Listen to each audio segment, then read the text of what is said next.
सोलापूर मुंबई विमानसेवेचे उद्या मुख्यमंत्र्यांच्या हस्ते उद्घाटन। मुख्यमंत्री देवेंद्र फडणवीस यांच्या हस्ते बुधवार 15 ऑक्टोबर रोजी सोलापूर विमानतळावर सोलापूर मुंबई विमानसेवेचा शुभारंभ होणार आहे। दुपारी 2 वाजता स्टार एअर कंपनीच्या विमानाने मुख्यमंत्री सोलापुरात दाखल होणार असून उद्घाटनानंतर 10 प्रवाशांना बोर्डिंग पास त्यांच्या हस्ते वितरित केले जाणार आहेत।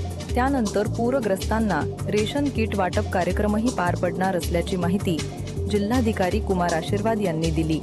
या कार्यक्रमाला केंद्रीय नागरी विमान वाहतूक राज्यमंत्री मुरलीधर मोहोळ यांच्या उपस्थितीची शक्यता व्यक्त केली जात आहे। मुख्यमंत्र्यांच्या दौऱ्याच्या पार्श्वभूमीवर सोमवारी जिल्हाधिकारी आशीर्वाद यांनी सोलापूर विमानतळावर आढावा बैठक घेतली। या बैठकीला पोलीस आयुक्त एम राजकुमार तसेच विविध विभागांचे अधिकारी उपस्थित होते।